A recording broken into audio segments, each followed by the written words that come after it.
Visto de Fora. Boa noite, sejam bem-vindos a mais um Visto de Fora, o clássico da análise, como sempre, com Begonha Inigas e Olivier Bonamici. Boa noite, bem-vindos. Olá, boa noite. Por falar em clássico, não foi muito excitante o recente Porto Benfica, pois não? Isto leva-me a uma pergunta. Os grandes jogos do futebol português suscitam interesse em França ou Espanha, ou nem por isso? Hoje que comece Olivier, Ah, porque Olivier. futebol... Os jogos portugueses já Sim, se sim. Não, não. Basicamente não, diria, exceto nos jogos europeus, por assim dizer, sim. mas não suscita grande interesse. Por norma, aliás, os jornais franceses seguem sobretudo, lá está, onde o campeonato espanhol por causa do Mbappé, não é? Por assim dizer. O campeonato inglês por causa também da visibilidade. O campeonato português é muito pouco seguido. Eu diria, o que é muito mais seguido em França é a seleção portuguesa. Claro, Cristiano Ronaldo e os jogadores que jogam no Paris Saint-Germain. E não só, mesmo tirando isto, há muito seguimento, de facto, curiosamente, por parte da seleção portuguesa e depois os clubes portugueses, mesmo nas competições europeias. Exato. Pois em Espanha é bastante seguido e sobretudo porque agora temos há un treinador, o Mourinho, non é? Moito coñecido en España, como xa explicamos cá unhas semanas. Exatamente. Portanto, E também já tivemos o Iker Casillas também aqui, claro, e entón todo o que ten a ver con o Benfica, o Benfica xa teve treinadores tamén, o Camacho españois, por exemplo, o outro, Flores. Exactamente, Flores, exactamente. Mas é seguido até na programación desportiva. Por exemplo, da cadena COPE sempre há unha parte onde se dan os resultados tamén dos principais no domingo, por exemplo, no grande espazo de desporto, tamén os resultados dos principais partidos da Liga Portuguesa. Espanha sempre atenta ao que se passa em Portugal. Vamos lá ver se fazemos um esforço para promover de outra maneira o futebol nacional também em França. Muito bem, vamos ao clássico, mas ao clássico da análise. Vamos começar com os temas europeus e internacionais. Euronet Plus. Do Médio Oriente, enfim, aparentemente com o dedo de Donald Trump chegam boas notícias. O acordo para um cessar-fogo após 2 anos de guerra violenta e intensa. Eu peço-vos uma análise sobre o que acham desta possibilidade de facto de cessar-fogo, mas começo por ti, Olivier. Após 2 anos de guerra intensa em Gaza, como é que fica o relacionamento entre Israel e a União Europeia? Que imagem ficamos nós, na Europa, de Israel? Eu diria que é, de forma global, ela é péssima. Eu diria que houve, após o que aconteceu, os massacres do dia 7 de outubro, uma onda de solidariedade. Não sei se podemos comparar com o dia 11 de setembro, mas de uma certa forma sim, porque após o 11 de setembro houve uma onda de solidariedade com os americanos e depois não se entendeu aí o histerismo da vingança, da forma como os Estados Unidos se vingaram. Eu acho que um pouco o mesmo aconteceu com Israel. No entanto, é que a mim me custa é que de ver na Europa a subida do antissemitismo, claramente, em França, nomeadamente, é muito. E o esquecimento do que aconteceu no dia 7 de outubro também me custa-me imenso. Custa-me imenso não só que há partidos políticos e pessoas que se esquecem que o Hamas é um movimento terrorista. Além disso, eu ouvi um filósofo francês que dizia no outro dia, adorei o que ele diz, eu adorava, dizia ele, nas manifestações pró-palestinianas, ler o cartaz "Podem, faz favor, libertar Gaza do Hamas". E, de facto, eu não vi esse cartaz. Eu lamento o trabalho de memória. Lamento a memória fraca dos europeus, de forma global, sobre o que aconteceu no dia 7 de outubro. Em paralelo, Israel, o que fez após isto, é, por simplesmente, lamentável, para não dizer outra coisa.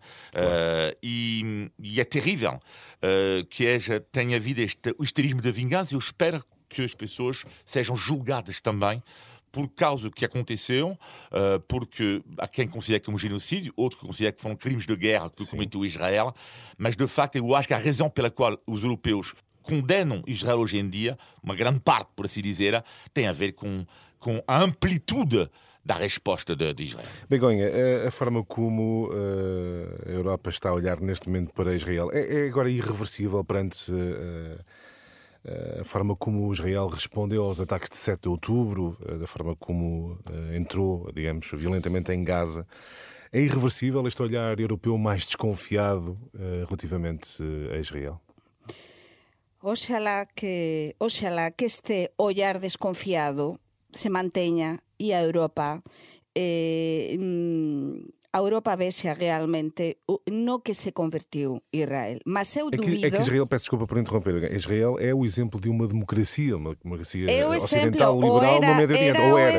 Era o exemplo, Sim. e é um país muito avançado, mas que é muito protegido desde sempre pelos Estados Unidos e pela comunidade internacional.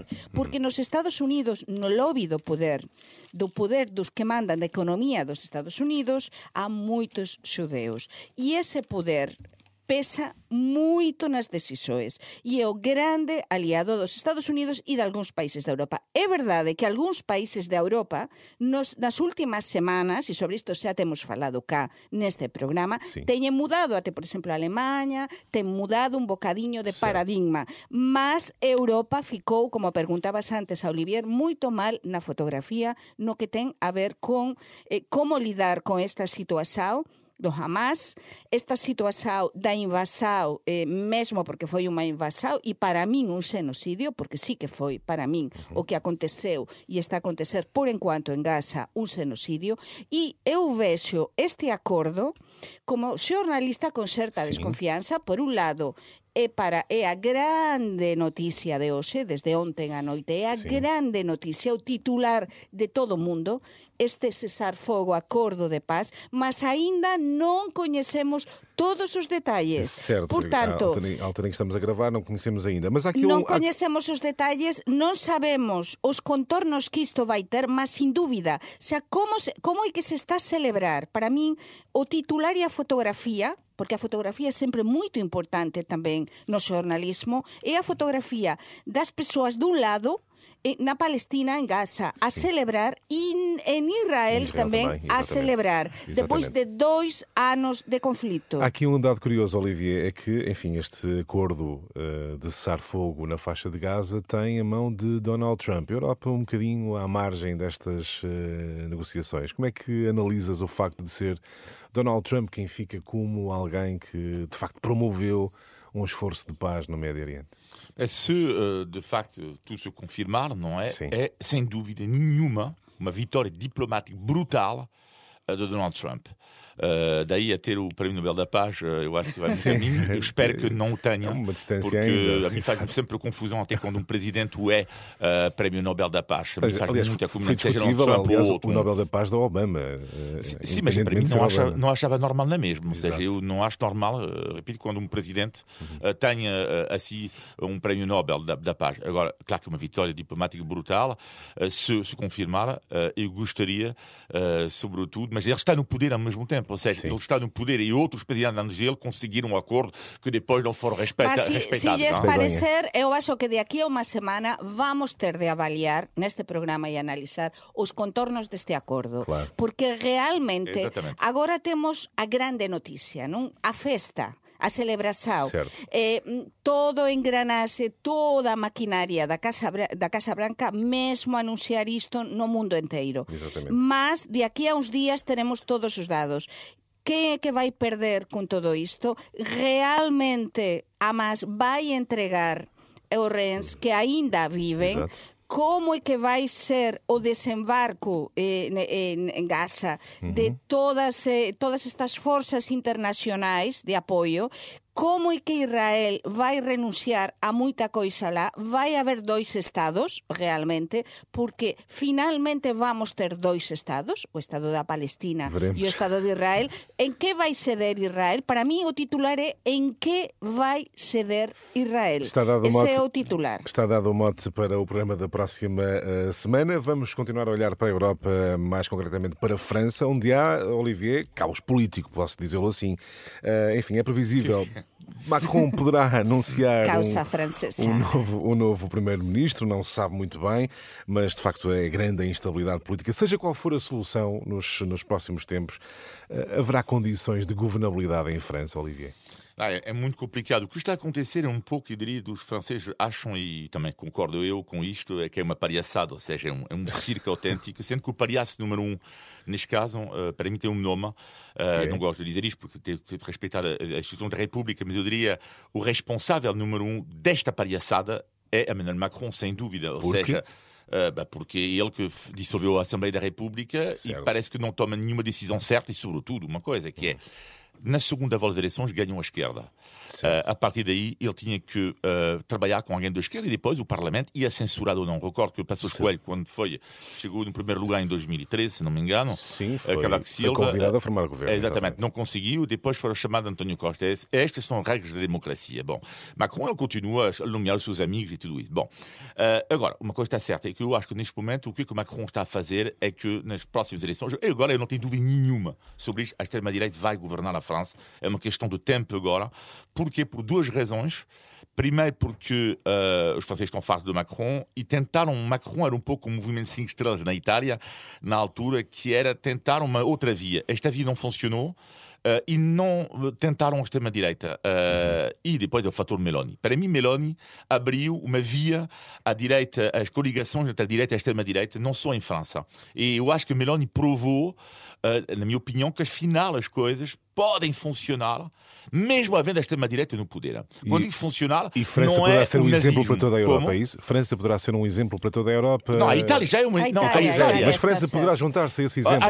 Não tenho dúvida nenhuma. Tenho dúvida nenhuma que os franceses desta vez vão dizer, ok, funciona na Itália, a União da Direita, e estamos a ver em Espanha, em Portugal, uma aproximação. Ei, já não é, a extrema-direita já não é como era antigamente, já não era o inimigo que cheirava mal. Ou seja, não, há cada vez mais aproximação em França, é igual. Begonha, concordas Sim. com este ponto? De facto, depois do exemplo italiano e perante a instabilidade em França, uma governação bem mais à direita pode seguir, Sim, pode mas eu influenciar toda a acrescento Europa? outra coisa. Sim. Macron está acorralado, como se estivéssemos num western americano, non é? Do cinema americano. Por qué? Porque há 2-3 semanas falábamos precisamente de que Sébastien Lecornu, non é? Era o último as de Macron, a última oportunidade, cando ele o nomeou como primeiro-ministro, porque era o seu grande apoio, braço direito, persoa de total confianza, desde o principio, o seu Delfín. E que aconteceu?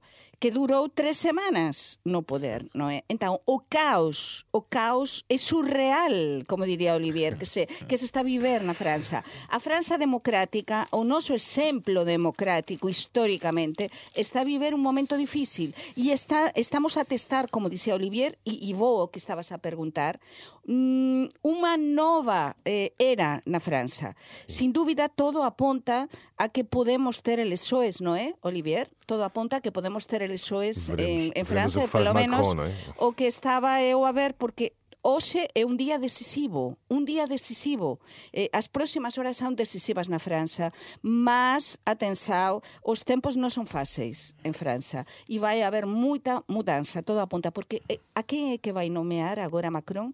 Olivier, a quen é que pode nomear? Quem poderá ser? Quem é não é? que pode Poderá ser ser? eventualmente alguém do centro-esquerda, ele deixando cair a reforma das pensões, ou suspender esta reforma, o que seria terrível para ele, porque foi a única reforma estrutural que ele fez. Ela pode ir para baixo.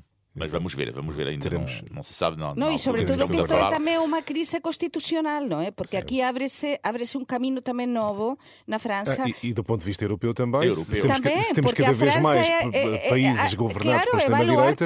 Evaluarte da Europa, e como explicaba Olivier, temos o exemplo de Italia agora con a Meloni, como vinda da extrema-direita suavizou un bocado o seu discurso, unha vez que entrou no poder. Que pode acontecer na França na era pós-Macron? Até quando é que vai demorar este calvario Macron? Macron, quanto máis tempo vai se manter ou vai se poder manter no poder, non é? É difícil prever isto, mas sin dúbida os tempos están moito incertos Acredito na que França. Acredito que França será outro tema para avaliarmos eventualmente sim, no próximo programa. Muito bem, está feita a análise aos temas europeus. Eu recordo, este Visto de Fora é uma parceria Renascença Euronet, a rede europeia de rádios. Euronet Plus. Milano. Zagreb. Bruxelas. Sofia. Riga. Euronet Plus, a rede europeia de rádios para compreender melhor a Europa. Por cá, vamos falar de autárquicas. Visto de fora, Olivier, como é que acompanhaste esta campanha eleitoral? O que é que tens a dizer sobre a forma como decorreu a campanha autárquica? Eu acho que não houve assim um momento, possamos dizer, ultramarcante nestas eleições, nesta campanha. O que me interessa agora nos resultados, eu diria que há vários pontos que me interessam, muitos aliás, mas vou resumir 2 ou 3. Vamos a isso. Primeiro, saber o Chega, para mim vai ser a grande questão das eleições, se vai ter um poder local o seu peso. É interessante porque em França, em Espanha e, por exemplo, na Itália até, três países mais próximos de Portugal, a extrema-direita, por norma, historicamente, não tem grandes resultados ao nível das grandes cidades. Portanto, em Espanha o Vox não governa nenhuma grande cidade, nenhuma Câmara importante, em França é igual, certo. E na Itália é igual, curiosamente. Roma, Firenze, as cidades todas, Milão, muitas vezes são de esquerda.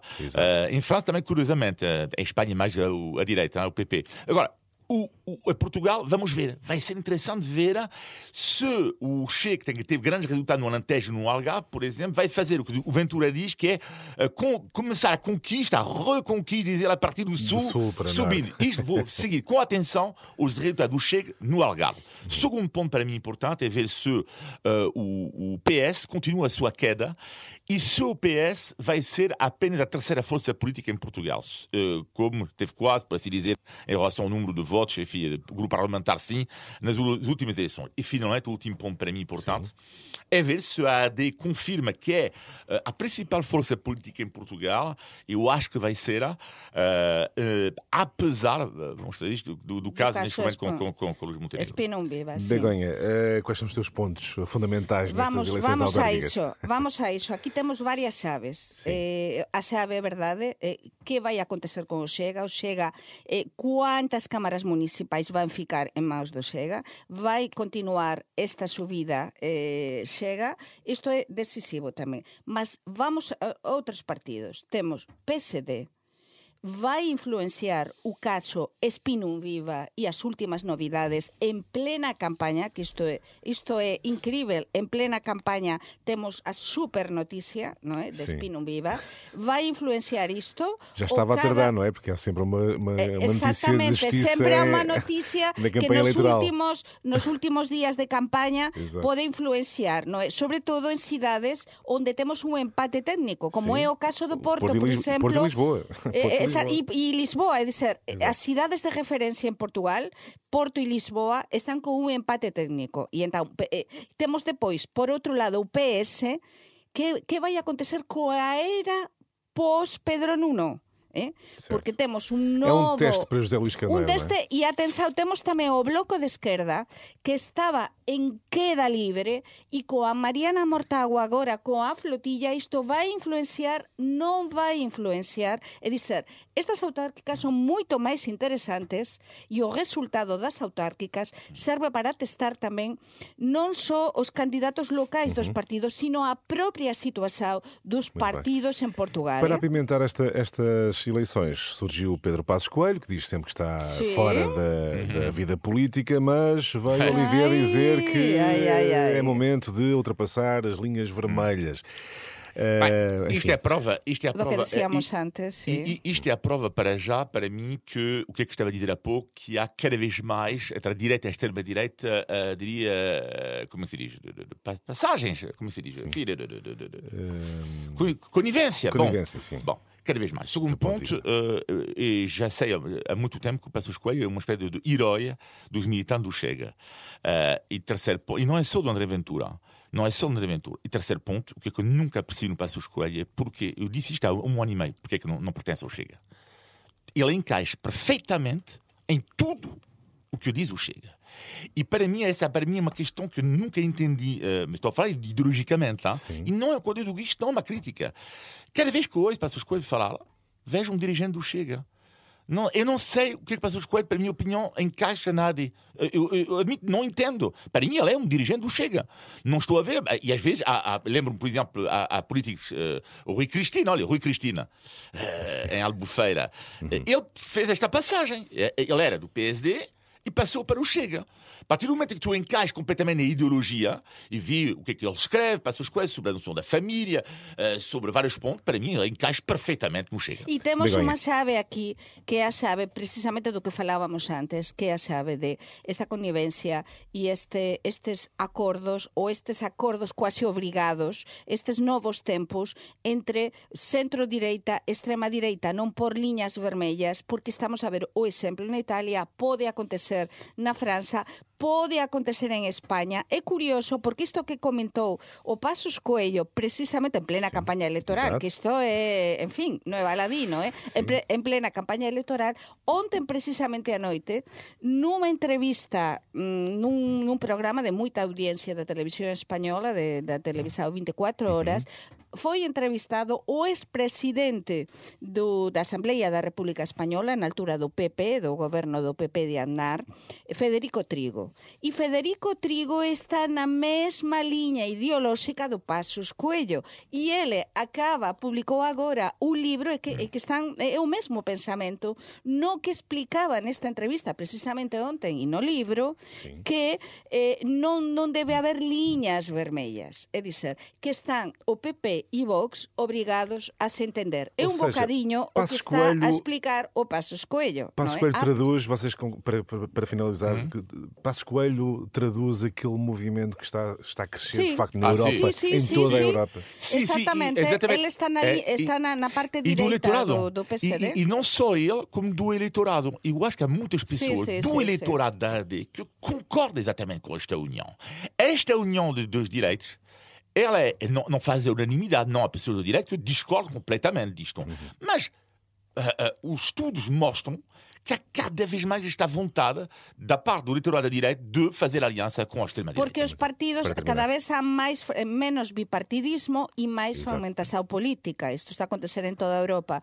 Portanto, as alianças, olha, o que está a acontecer em Espanha, graças às alianças no Parlamento do PS, do Partido Socialista, com inúmeras agrupações e partidos políticos, consegue ganhar as votações na Asamblea da República. É dizer, estamos num momento de partidos, moito partido, e non há grandes partidos que o teñan todos a grande quantidade dos votos. Muito bem, está feita a análise aos pontos centrais daquilo que importa nas autárquicas. Vamos testar os vossos conhecimentos sobre Portugal. Índice de Tugalidade. E hoje trago uma expressão típica de Trás-os-Montes. Marufo. Já ouviram alguma vez esta palavra? Marufo. Pá, tu és mesmo marufo. Significa... não tu és é marufo. Tu és marufo, Olivier. Não, marufo é malandro. Não. Marufo é que és muito esperto. Também não. E se eu vos disser assim com esta intuação, olha que marufo, hein? Olha que marufo, que coincidência. Bonitão.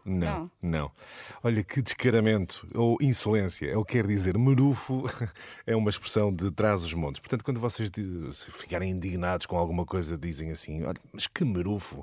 Se não for bem assim esta expressão, eu peço aos nossos ouvintes de Trás-os-Montes que comentem nas redes sociais. Eu não percebi o que é que significa. Claro, desculpa. Descarado. Descaramento. Olivier. Sim. Descaramento. Okay. Então, mas o teu tom não estava certo, Sérgio. Olha, Olivier, então, olha que marufo, que descaramento. Olivier, Que marufo, que descaramento. Por isso, ficam aqui com mais uma expressão de Trás-os-Montes. Olha, temos de ir. Marufo. Temos de voltar a Miranda do Douro. Eu adoro Trás-os-Montes. Adoro. Sem dúvida. É uma região fantástica, como todas em Portugal. Mas Trás-os-Montes tem, enfim. É especial. É especial, sem dúvida. Bom, vamos avançar para o negativo e positivo da semana. Begonha, negativo da semana para ti. Pois temos varias coisas negativas, mas mesmo moito negativas estes días en Portugal. Vamos ver, un quinto dos xovens portugueses tiñan emigrado, foran noticias que saíran esta semana, fora de Portugal, emigraran fora de Portugal en 2021. A miña pergunta é, cuántos neste momento, porque estes son dados de 2021, estarán fora. Mais dun quinto, eu penso que sim. E depois temos a quantidade de partos que se están a producir, non paran de aumentar. A última noticia, alén das ambulancias, coitados dos bombeiros voluntarios, ok? En diferentes partes de Portugal, temos o último que foi no Xao dun hospital, dunhas urxencias. Mas Santos Silva em Gaia, sim.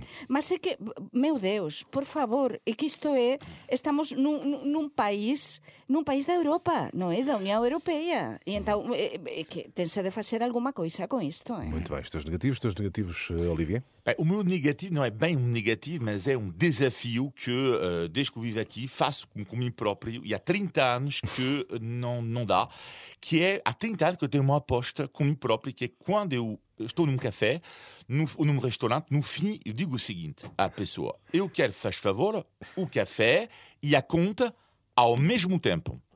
E há 30 anos, juro que ninguém me deu o café e a conta ao mesmo tempo. Eu calculei, eu ando 30 vezes por ano no restaurante, há 30 anos que eu estou cá, ou seja, basicamente estive entre 900 a 1000 vezes nos restaurantes. E juro que dei-me a mim próprio, dou uma gorjeta de 50 euros, já estou a 50 euros, que se um dia um empregado de mesa, juro, é uma risota, porque da última vez com a minha namorada, e digo-te uma coisa, da última vez foi genial, eu digo a pessoa há um mês, a café e a conta ao mesmo tempo, faz favor, e lá de repente vejo a pessoa com as duas coisas, digo, ei, já está, finalmente, sabe o que é que faz a pessoa? Marcha atrás, ela faz marcha atrás, vai pôr a conta novamente na caixa e dá-me um café, e portanto 50 euros, há 50 euros em jogo aqui. Tu não sabes que os portugueses têm o seu ritmo. Eu sei, claro. por isso, mas há 50 euros em jogo. Há 50 euros em jogo. Eu digo a verdade. Os cafés não querem apressar o cliente. Não há 50 euros em jogo de gorjeta. Os funcionários não querem apressar o cliente. O empregado fez isso 30 anos e não vai mudar. Esse é o tema. Isto é muito bom. Olha, vamos ao positivo, Begonha. Vamos com o positivo. Há unha coisa que tamén, depois de moitos anos, 22 anos cá, que eu adoro, que chega estes días, non é? Cá en España, en España, há unha ponte, que é a Ponte do Pilar, da Festa Nacional de España, non é? Da Virxen do Pilar, a Festa Nacional de España, Hispanidade, e moitas persoas non traballan, neste caso é domingo, no día 12 de outubro, e non traballan ou nesta sexta ou non traballan na segunda. E que acontece e continúa a acontecer, e cada vez máis, e eu adoro, as rúas das vilas portuguesas fronterizas, transfronterizas, de Lisboa, de Porto, do Algarve, se enxen de que? De españois. Españois que veñen nesta ponte, que veñen nesta altura do ano, que é ideal para viaxar, con o seu sotaque, van os pastéis de Belén, no Porto van as caves, na fronteira, na Galiza, van a comer o bacallau lá en Valença, en fin, é o momento da invasao española mas a boa, é dizer, para consumir, para trazer divisas a Portugal, non é? E, sobre todo, eu adoro que os españois, cada vez máis, gosten de Portugal. Así que eu digo, viva a Virxen do Pilar e viva a Ponte do Pilar. Muito bem. O teu positivo, Olivia? Bem, eu tenho dificuldade em falar nos positivos de empresas, de marcas, mas tem que ser desta vez. E é uma empresa espanhola que está em Portugal e não só. Sim. Que é o Corte Inglês, e a razão pela qual eu dou-me positivo ao Corte Inglês tem a ver com, eu gostaria que fosse mais o serviço público, mas infelizmente quando não há serviço público de qualidade tem que ser as empresas, e é a agenda cultural do Corte Inglês nas conferências e palestras de uma qualidade brutalíssima, tanto em Lisboa como em Gaia, Gaia sou eu, não é? O Porto, sim, Gaia. Gaia. Que é as palestras e as conferências, e eu descobri isto recentemente, é de uma qualidade abismal. Uma relevância incrível, sim. Inacreditável. Por exemplo, dou exemplo este mês, a breve história do 25 de novembro, cursos da história da arte, cursos sobre o Antigo Egito, a história da pintura. Olha, por acaso inscrevi-me a história da pintura, análise de um quadro como especialista. Dou-me os parabéns a esta empresa, não gosto de fazer isto, mas tem que ser. Dar este parabéns ao Corte Inglês, porque claro que eu sei que por trás disso eles querem, como é evidente, agradar clientes, é o trabalho dele, é normal, é o negócio dele, é normal, não sou parte, é um negócio. No entanto, dou os parabéns por causa desta qualidade brutal da agenda cultural da empresa chamada El Corte Inglês. Muito bem, Olivier, cada vez estamos máis unidos e eu tamén dou os parabéns a toda a equipa que coñezo moito ben do ámbito cultural do El Corte Inglés e ao director do El Corte Inglés en Tu vais Portugal. dizer a eles se eu puder ter desconto Não, Enrique Hidalgo, na salsicha. mas é verdade, tinha qualquer coisa mas escondida. isto ten Não, moito não, a ver não. coa equipa que traballa Não. todos os días para neste ámbito cultural, porque é unha equipa moito boa, con moita sensibilidade e que traz a Lisboa e tamén a Gaia unha programação moito interesante É incrível. que outras instituições Não non dão, trazem e non dan. infelizmente, E então não. temos de dar os parabéns. Olha, muito bem, Olivier, Fica né? aqui o exemplo. Muito bem. Muito bem. Chegamos assim ao fim de mais um Visto de Fora. Um grande abraço. Até tchau. para a semana. Tchau, tchau. Tchau, tchau. Visto de Fora.